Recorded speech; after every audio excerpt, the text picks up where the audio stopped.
Albert Einstein morreu em 18 de abril de 1955, em Princeton, nos Estados Unidos. Para o mundo, aquele era o fim da vida do maior gênio do século XX, o homem que havia mudado para sempre a nossa compreensão sobre espaço, tempo, gravidade e o próprio universo. Mas o que quase ninguém sabia é que, poucas horas após sua morte, começaria uma das histórias mais bizarras e perturbadoras da história da ciência. Porque enquanto o mundo lamentava a morte de Einstein, dentro do hospital, longe dos olhos do público, uma decisão silenciosa e controversa estava sendo tomada. Seu corpo ainda nem havia sido cremado, e algo fundamental já tinha sido retirado dele. O cérebro de Albert Einstein havia sido removido. E o mais chocante, isso não fazia parte de um plano amplamente conhecido pela família, nem foi anunciado ao mundo. Foi uma decisão tomada durante a autópsia pelo patologista Thomas Harvey, e essa decisão transformaria o cérebro do homem mais brilhante da história em objeto de disputa, mistério e obsessão científica por décadas. Thomas Harvey não era um ladrão comum. Era o médico encarregado da autópsia, um homem da ciência. Mas até hoje, há um debate que nunca morreu. Ele agiu em nome do conhecimento, ou roubou o cérebro de Einstein, porque foi exatamente isso que muitos passaram a dizer. Que Harvey havia cometido o roubo mais extraordinário da história. Não de joias, ouro ou documentos secretos, mas do órgão mais valioso do planeta. Imagine o impacto disso. O cérebro do homem que formulou a relatividade, que ajudou a revolucionar a física moderna, havia sido retirado e mantido em posse de um único homem. Alguns relatos dizem que o consentimento da família veio depois, em circunstâncias controversas. Outros afirmam que o gesto foi, desde o início, profundamente antiético. Mas independentemente da versão, um fato é inegável. O cérebro de Einstein não seguiu o destino que seu corpo teve. Enquanto suas cinzas foram espalhadas em segredo, seu cérebro começava uma jornada separada, quase surreal. E essa jornada se torna ainda mais perturbadora quando se descobre o que Harvey fez em seguida. Ele não apenas preservou o cérebro. Ele começou a tratá-lo como um enigma a ser desmontado. Fotografou o órgão em detalhes. Fez medições. Registrou peso e estrutura. E então tomou uma decisão que parece saída de um filme de suspense científico. Cortou o cérebro em cerca de 240 partes. 240 fragmentos. Pequenos blocos de tecido cerebral que passaram a ser armazenados, catalogados e, em alguns casos, enviados para pesquisadores. É aqui que a história muda de estranha para quase inacreditável. Porque já não estamos falando apenas de um cérebro preservado para estudo. Estamos falando do cérebro de Einstein sendo literalmente dividido em pedaços e espalhado. Como se a genialidade pudesse ser decifrada ao microscópio. Como se, em algum daqueles fragmentos, estivesse escondido o segredo do maior intelecto humano. Mas por que fazer isso? Porque muitos cientistas acreditavam que, se existisse algo biologicamente extraordinário em Einstein, estaria ali. Talvez em sua anatomia cerebral. Talvez em alguma região maior, mais conectada, mais desenvolvida. Talvez em algo que pudesse explicar como um único homem foi capaz de enxergar o universo de forma tão diferente de todos os outros. Era uma busca quase mítica. Encontrar, dentro da matéria, a origem do gênio. Mas o que torna tudo ainda mais inquietante é que, em vez de seguir para um grande centro científico sob transparência total, o cérebro ficou, em grande parte, sob o controle do próprio Harvey. E foi aí que o mistério se aprofundou. Porque o homem que guardava o cérebro de Einstein começou, ele próprio, a desaparecer da vida pública. Perdeu prestígio, perdeu o emprego, mudou de cidade, sua vida entrou em colapso. Mas uma coisa continuou com ele: o cérebro. E isso parece ficção, mas há relatos de que partes do cérebro viajaram por anos guardadas em frascos, caixas e recipientes improvisados. Algumas histórias dizem que fragmentos chegaram a ser transportados em caixas de cidra. Outras descrevem potes guardados em condições quase absurdas para algo de valor histórico e científico incalculável.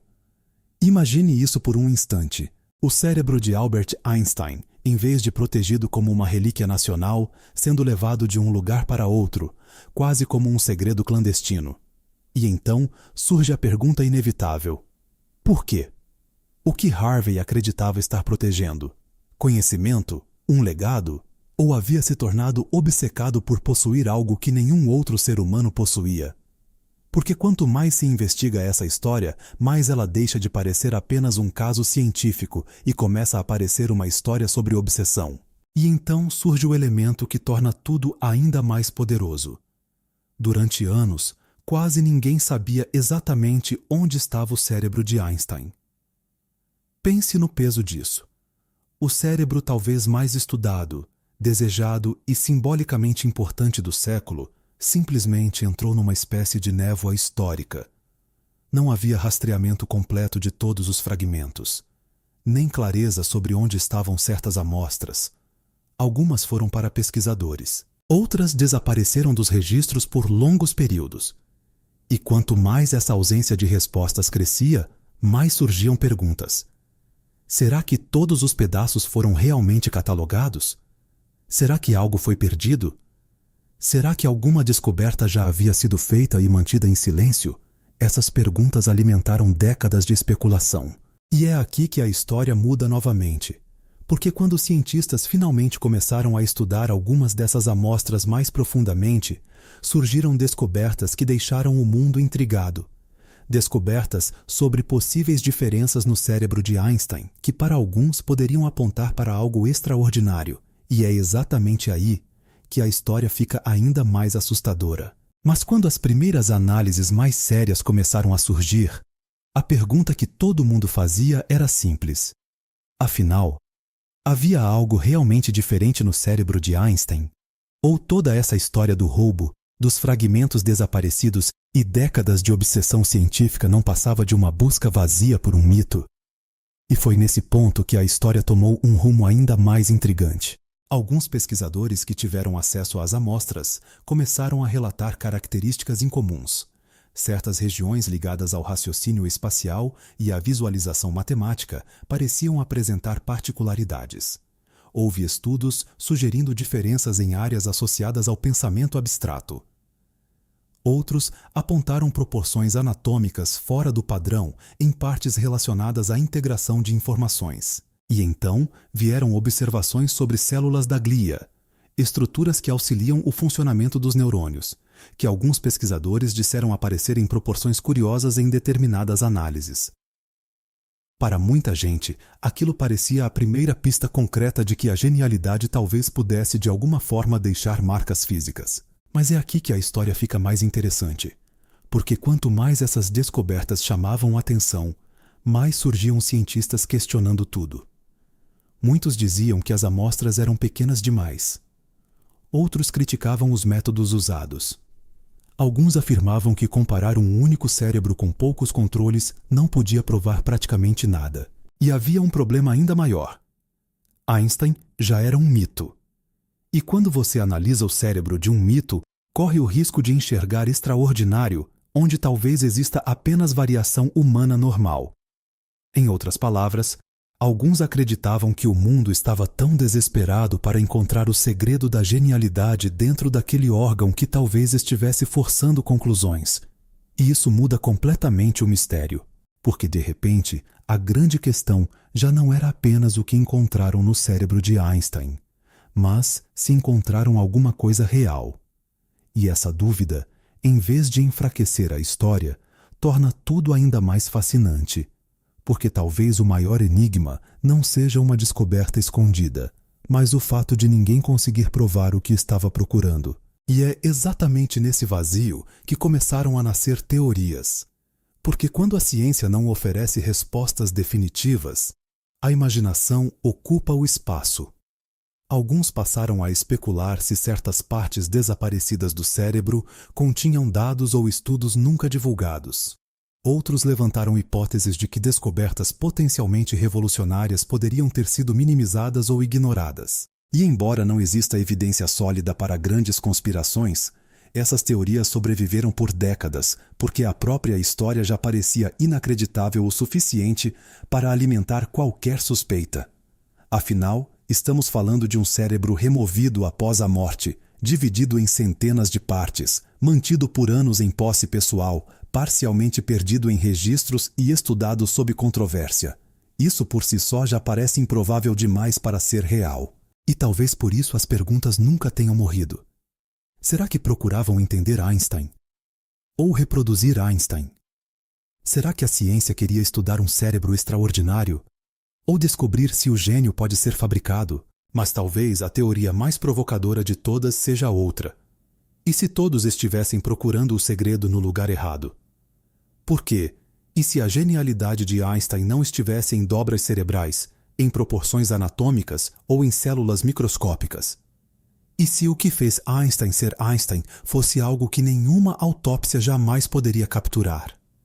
Sua forma de pensar, sua obsessão por perguntas impossíveis, sua capacidade de sustentar uma dúvida por anos, sua imaginação radical. O próprio Einstein dizia que a imaginação era mais importante que o conhecimento. E talvez essa frase seja a chave que transforma toda essa história. Porque se isso for verdade, então o mundo passou décadas cortando, catalogando e examinando um cérebro em busca de um segredo que nunca esteve ali. Um segredo que talvez existisse em processos invisíveis, em hábitos mentais, em curiosidade, em pensamento livre. E isso é quase irônico. Porque a tentativa de explicar Einstein pode ter ignorado exatamente aquilo que o tornava extraordinário. Décadas depois, partes do cérebro de Einstein acabaram em museus e instituições, e algumas lâminas ainda existem. Ainda são estudadas. Ainda são debatidas. Mas o mistério nunca foi encerrado, porque nenhuma pesquisa entregou uma resposta definitiva. Nenhum estudo revelou uma assinatura biológica da genialidade. Nenhuma descoberta resolveu o enigma. E isso significa que depois de todo o roubo, toda a obsessão, todos os fragmentos, todas as décadas de análise, talvez a maior pergunta continue exatamente onde começou. O que fazia Einstein ser Einstein? E talvez o mais perturbador seja perceber que, mesmo depois de literalmente abrir seu crânio e examinar seu cérebro em pedaços, a humanidade ainda não sabe responder. E talvez seja isso que torna essa história tão poderosa. Não é apenas a história de um cérebro roubado. É a história da nossa obsessão em reduzir o impossível a algo mensurável. Em acreditar que o mistério do gênio pode ser colocado numa lâmina de microscópio. Em pensar que genialidade pode ser dissecada. Mas e se não puder? E se algumas das coisas mais extraordinárias da mente humana simplesmente não puderem ser encontradas com bisturis, frascos e laboratórios? Nesse caso, talvez o maior fracasso não tenha sido não encontrar o segredo de Einstein. Talvez tenha sido imaginar que ele estava escondido em matéria, quando talvez estivesse escondido em ideias. E aqui vem a parte mais absurda de todas. Porque se você acha que a história termina no cérebro, não termina. Há relatos históricos envolvendo outra parte do corpo de Einstein que também se tornou objeto de mistério após sua morte. Algo ainda mais inacreditável.